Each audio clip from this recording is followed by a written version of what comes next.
des réactions. Alors précisément, avant même cet attentat, il n'y a pas d'autre terme, commis contre Charlie Hebdo, nous avions décidé d'organiser un débat à partir du livre d'ailleurs de Tariq Ramadan, bonsoir, universitaire, professeur d'études islamiques à Oxford, un nouveau livre qui vient de sortir aux presses du Châtelet, ou qui va sortir d'ailleurs, L'islam et le réveil arabe. Nous avions prévu d'organiser un débat, ce que nous allons faire, entre Gilles William Goldnadel et vous-même, avocat, président fondateur d'Avocats sans frontières.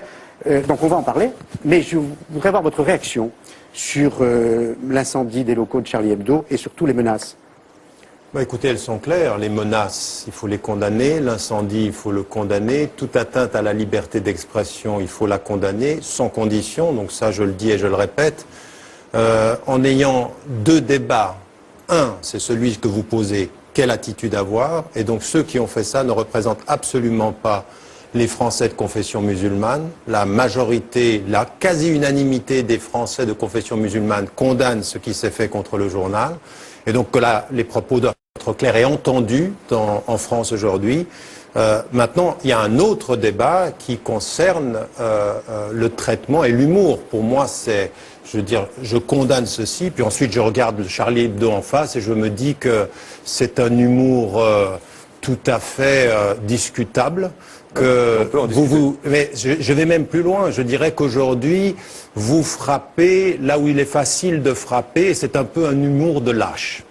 C'est-à-dire qu'aujourd'hui, l'islam, ça fait vendre, que vous touchez. Vous n'iriez pas, par exemple, faire à Charlie Hebdo une sur ce que a défendu M. Goldnadel, un avocat, lorsqu'il est intervenu contre une chaîne publique française, contre la liberté d'expression des journalistes, en disant que c'était absolument scandaleux de couvrir ce qui se passait en Israël de cette façon-là. Monsieur Ramadan, non mais laissez-moi terminer. Juste un point, c'est pour vous dire que autant il faut avoir une position de principe ferme, s'en prendre à votre journal, incendier, c'est inacceptable et à condamner. Maintenant, il faut que nous ayons un débat sur ce que vous êtes et le rôle que vous jouez et comment vous vous faites de la publicité en frappant là où c'est facile finalement d'avoir toute la classe politique avec vous, soutenant. Donc, vous êtes récupéré en fait et ça vous arrange. C'est nous qui avons mis le feu, quoi, grosso modo. Pas du tout. Non, vous voyez, vous ne m'écoutez pas. Non, mais vous avez mis... écoute, non, je vous n'avez pas mis le mais, feu. mais vous résumez Charlie Hebdo à cette couverture. Charlie Hebdo, ça non, mais fait... attendez, je vais vous dire une chose. Lorsque vous avez été attaqué en justice contre la liberté d'expression au moment où vous aviez publié les caricatures danoises, j'étais contre le fait de vous poursuivre en justice et je pensais qu'il fallait vous laisser faire. Simplement, une chose est de vous contredire intellectuellement, et ça vous devez l'entendre. Ce que vous êtes devenu, Charlie Hebdo, n'est pas ce que vous fûtes. Ce que vous êtes maintenant, c'est aujourd'hui dans le courant qui est tout à fait dans le sens de pouvoir alimenter jusqu'à ce que dit Marine Le Pen. Pour vous répondre simplement, parce que il parle de M. Goldnadel qui est juste là. Vous nous avez jamais menacé de procès, vous nous avez jamais poursuivi. Je le ferai jamais. Vous le ferez jamais. Monsieur Goldnadel, on l'a déjà traité dans le journal, il nous a déjà menacé de procès. 3 fois dans un mois. 3 fois, il m'a, en tant que directeur de publication... Oui, mais évidemment, parce que lui c'est un avocat et chaque fois que vous toucherez à Israël, il va se lever. Mais moi je ne vous toucherai pas. Non, mais pour ça, ni intellectuellement. Simplement pour vous dire qu'on ne traite pas que de l'islam, et on traite aussi des vous faites de la publicité à bon marché. C'est pas bon marché, non. Non, mais très bon marché. Non, c'est pas bon marché du tout. Monsieur Goldnadel. Les locaux dans le 20e, c'est pas bon marché, même si c'est dans un quartier populaire, monsieur Ramadan. Ramadan. Rien à voir, mais c'est un argument assez... oui, vous allez... Allez, s'il vous plaît. Je trouve un peu particulier, monsieur Ramadan, que vous puissiez dire aujourd'hui que Charlie Hebdo ait pratiqué un humour de lâche. Parce que le simple fait de montrer la figure du prophète, c'est déjà prendre un risque. Donc je trouve ça un peu indécent. Non, mais attendez, si je peux... Quel risque? Bien sûr. Non.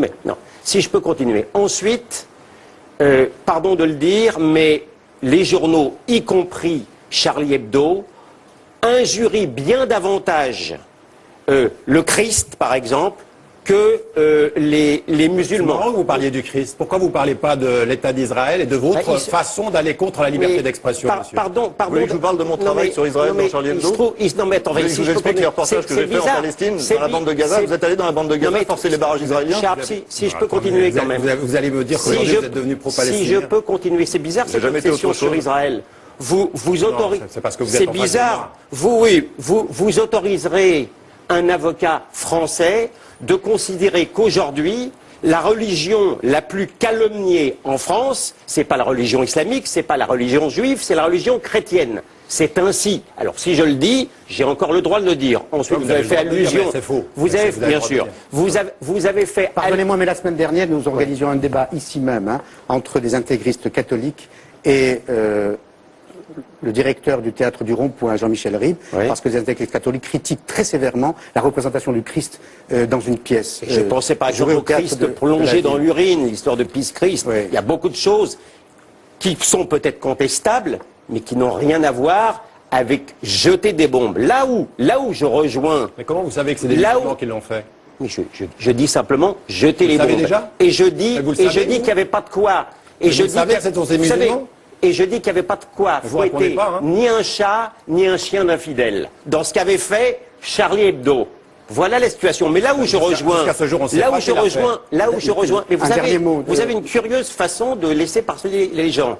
Là où je rejoins Monsieur Ramadan, c'est qu'effectivement, ça ne me gêne pas. Vous savez, si vous dites qu'il pleut et qu'il pleut, ça ne me dérangera pas que de vous dire que vous avez raison. Là, je dis que vous avez tort. Bien, simplement, c'est un fait, et ça montre que les islamistes, ne vous en déplaise, sont en perte de vitesse dans notre pays. C'est la remarquable réaction des musulmans en France, en ce compris d'ailleurs les musulmans représentatifs comme M. Moussaoui, qui ne s'est pas embarrassé de distinguos subtils comme M. Ramadan, qui a condamné strictement et simplement l'attentat. Je pense aussi à l'imam Chalgoumi, qui est un musulman tout à fait tolérant et qui a condamné sans réserve et sans faire une première partie et une deuxième partie. Mais comment pouvez-vous, monsieur, vous êtes un avocat, comment pouvez-vous, devant autant de monde, faire semblant de ne pas entendre ce que je viens de dire? La condamnation, elle est radicale et totale. Vous l'avez entendu ça? Et maintenant, il y a une deuxième, c'est une deuxième question. Et après, vous avez traité la victime de lâche. J'ai le droit d'évaluer l'humour que vous représentez. Bien entendu.